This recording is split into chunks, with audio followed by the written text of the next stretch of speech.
Hello there, fellow space captains, and welcome back to another Fractured Space video.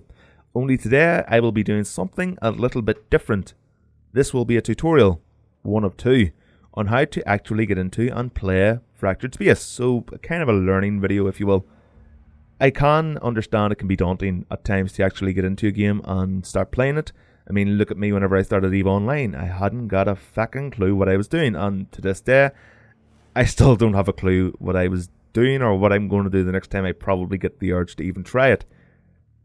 But yes, the first video of two will be on the actual hub screen, which you'll be introduced to the first time you start the game up. The second video, of course, will be on gameplay and how to play, what to do, what the objectives are, things like that, on, just a general overview and strategy as well.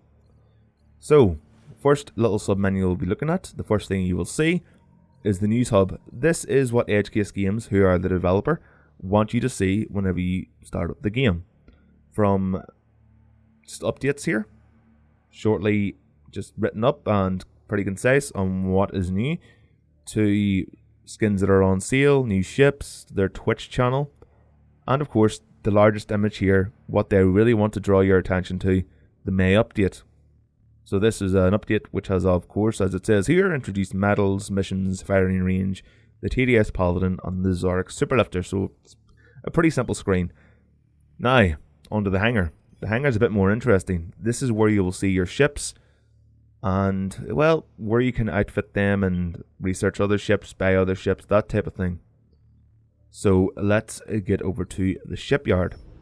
Currently, there are three factions in the game: the USR, also known as the United Space Research, Zark Industries, Zark Industrial, and Titan Defense Systems. So they all have a very distinct cosmetic feel and different aesthetic to them.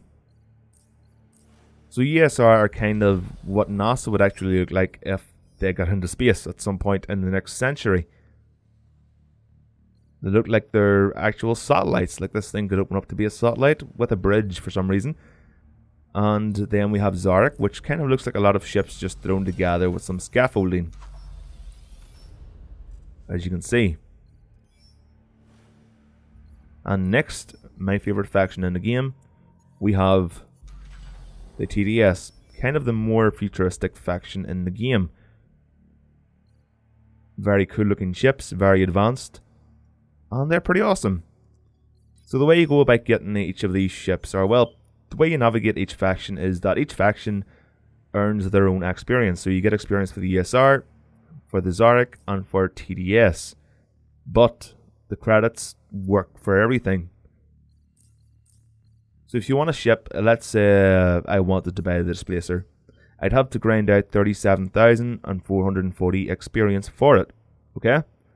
I can't afford that, but I don't want it, so I'm not going to get it. But I'm going to get the Black Widow. So there's the Black Widow. Unfortunately, I do not have enough credits to buy it. I've spent them all on dropships, which we'll get to in a moment. But yes, first you get the amount of XP you need for the ship, and then you unlock it. Once you've unlocked it, you need to buy it. Now you can buy it with credits, which are here. The blue little icon here shows where credits are. Or you can buy it with Platinum, which is orange. Platinum is the premium currency of the game. You buy this with real money, and there's different packages available.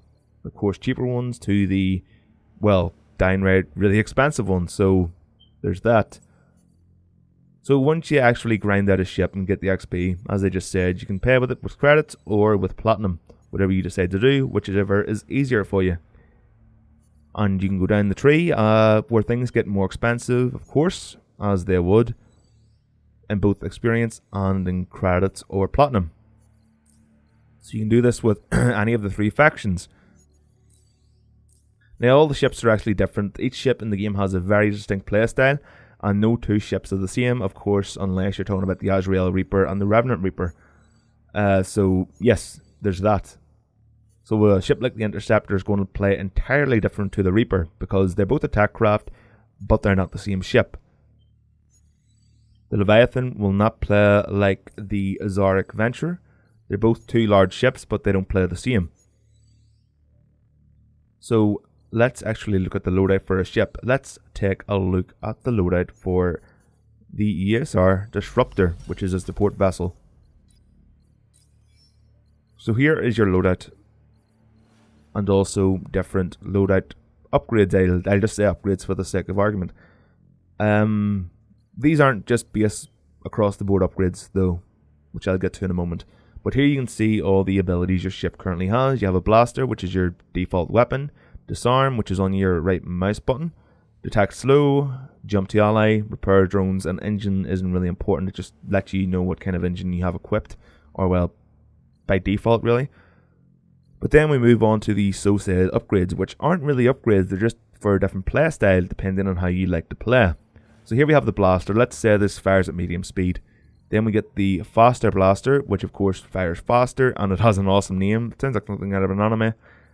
Which of course fires faster, but won't do as much damage with each hit. So you kind of have to choose which one you want to go with.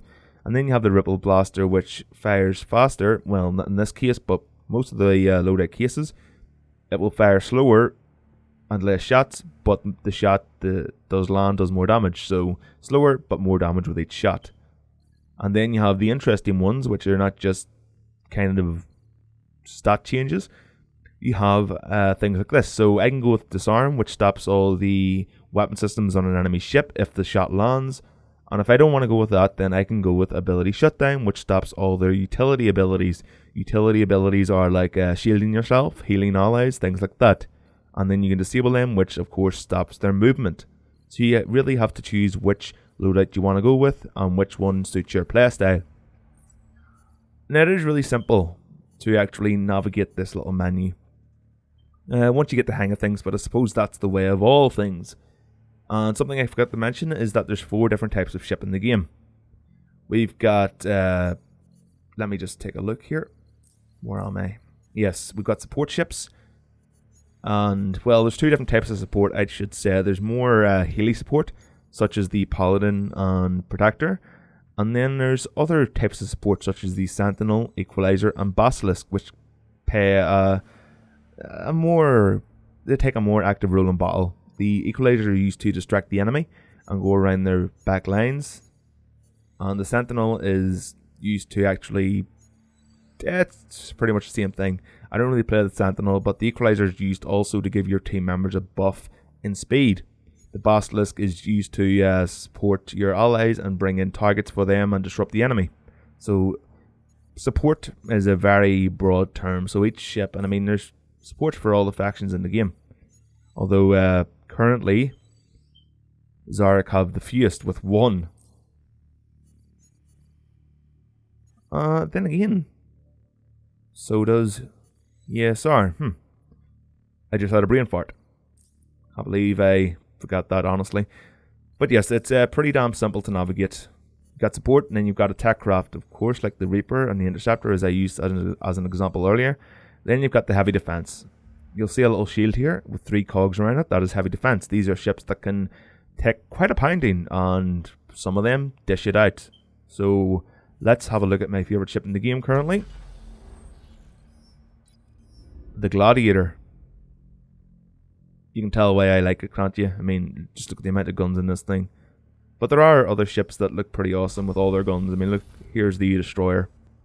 So there are really cool ships for each faction, but back onto the ship types. There's also the medium defense, which are not as, well, heavily armored or have as much HP, but they do... it's a bit confusing, but if you play the ships, you'll know what the differences are. The Venturer has a bit of a supporting role as well, whereas the tanks are more pushing the lane. So there we go. That is the Hangar submenu. Didn't think it was going to take as long as it did, but it took a pretty long time. Next we'll move on to the crew system, which has just had a massive overhaul. So here are your crew members. You have 5 slots for different officer types. You have navigation, communication, your captain, your engineer, and your TAC officer, your tactical officer who's in charge of weapons and stuff. Can I just add that Elax Zenchas is an asshole? Just listen to this.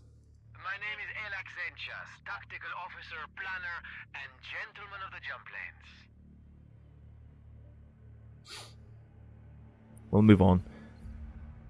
You don't have to stick with this crew layout. So let's say you want a crew that's very damage based, damage heavy.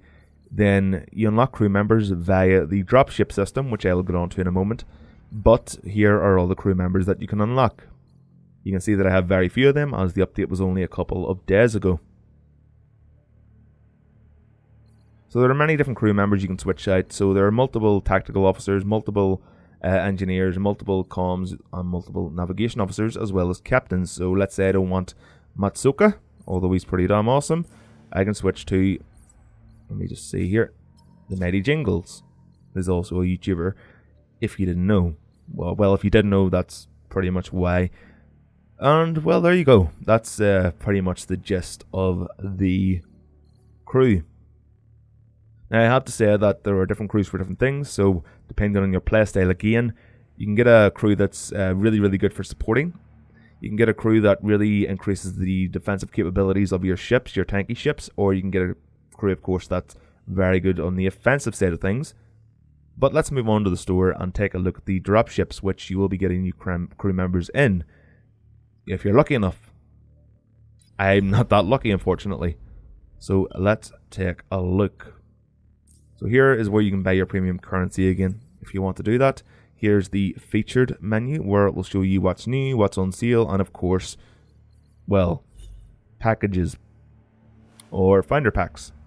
So first we'll take a look at the finder packs after these two here, which are pretty much self-explanatory. Finder packs are what you'll need to get into the game unless you've got in through a free weekend or been invited to the game through some other, I don't know, promotional thing. When you buy a finder pack, you get a few things with it. So you get boosters, you get exclusive skins, presence boosters, which increase your XP and credit earn, as well as different titles and some platinum. So there's that. Now the more expensive packages, of course, have more. Like the last package here has a couple of legendary skins, as well as a premium ship, which is the Phantom Ghost. So, yep, you do get more, but it does cost more. But you do get more XP and credits, which is nice. So next we have the premium ships. There are currently 4 available. Well, I say available, there's currently 3 available. And they are the Azrael Reaper, the Orion Hunter, and the Typhoon Displacer. These are all new with the recent update, so that's why I don't yet have them. And they're quite expensive too. But down here you'll see the Revenant Reaper. This was a gift ship given away by Edgecase to early backers. It's an awesome ship. The Reaper is one of the best ships in the game, actually. It's one of the easiest to learn, just so you can have a little bit of a tip there. Now, these ships cost real life money in the form of platinum. So you buy platinum and then you buy the ship.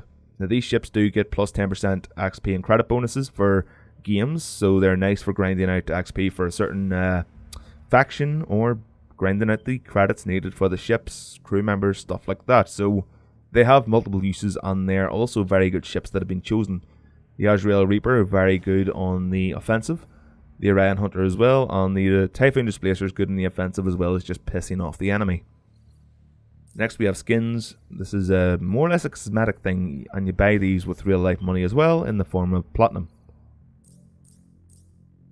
There are legendary skins such as the Enforcer Cerberus skin, which just lets people know that you're a real hard ass because, well, you put your hand in your pocket and now you've got an awesome looking ship. I am well, I'm not exempt from this. I bought a couple, mainly the Destroyer skin, the Ares Destroyer skin, which in my opinion looks the best. But we'll move on down to the dropship. So these are where you're going to get new crew members. It's not the only way to get them, but this is where you're going to be getting the majority of your new crew members. And these either cost platinum or credits, so you can decide what you want to pay with. So the price does vary, so you get 1 here, 5 or 10, and the price of course goes up with each different package. The way it works is that it will go into a little roulette wheel, and you have a chance of getting stuff other than just a crew member. If you get a crew member you've already got in the form of a duplicate, then you will just get DNA. So there's that. And you can get boosters and stuff like that from this, as well as credits or a little bit of platinum, I think. I'm not too sure about the platinum. But yes, you can get other things as well. Down here to the boosters, this is where you can boost the amount of XP or credits you get for a game. And I'm sorry about that horn. If you can hear that, hopefully you can't, but there's some asshole beating the car horn. These are where you boost your XP or credits after a game. It's not the way it works in like World of Tanks, for example, where you buy a month of premium and every game is automatically boosted. This here, you have to actually go to the pre-games or the after-game screen, the post-game screen, and boost it if you've had a good or a bad game. So honestly, I prefer the system where you pay for a month or so or a week and you have everything boosted, even if it's a crappy game, because then things will go a lot smoother. But this system is currently in the game and, well, it's here. Next we have bundles, which are, as they say, you can buy all the skins of a certain faction, such as the Enceladus, the Revolution, or the Kepler. Now note that you don't actually get the ships, you only get the skins. If you have the ships, then the skin will be in the little thing here. Let me just show you. So there it is there, you can change the skins as long as you own them. That being the Destroyer skin, by the way. It's awesome. It really is cool. And of course the last one is your inventory, where you will get your little dropships if you buy any, and where you can open them, as well as your boosters. It'll show you how many you have left and stuff like that. There's then a service record, which will give you a little bit of info on medals you've earned, as well as ship mastery, stuff like that. Your profile or the leaderboards. You can see I'm way down here at 408. But I have people on my friends list here actually number 1 in the world, number 2, number 3, number 4, number 5, number 6, and so forth and so on. I'm feeling depressed now. But anyway, yes, that's that little thingamajig. And lastly, there is the Play Now submenu. This is where you can start up a game, invite 2 friends, change your server options down here, and where you can see the missions of the day. So play 2 games, you get a bronze drop, which is in the form of a dropship. Play 4 games, you get a silver drop, and play 6 games, you get a gold drop. You can also start custom matches, which don't give you any XP or credits, but you can invite up to 9 friends, and it's pretty fun. You can also do the firing range, which means nobody else will be firing back at you, and you can test out whatever ship you want to play, even without unlocking them, which is very, very cool. So yeah, that's helpful. And they also put in a proving ground, which is pretty much, as it says here, single player training, which will give you a bit of a tutorial on how the game works, although it does take you to be playing the game a while before you learn everything about it.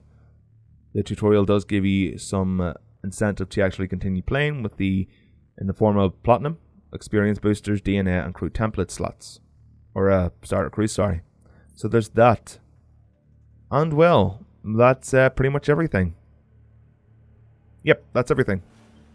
So if you've enjoyed this video, then awesome. If you could take a look at the Patreon below, it would be cool to continue making more videos and encourage more videos like this. So yes, I'd like to say thank you all very much for watching, and well, have fun out there. Go out and destroy your enemies, hear the lamentation of their women, and then you can go to McDonald's afterwards and get yourself a Big Mac, because you kind of deserve it if you've done all that. I'll see you next time, guys. Bye bye.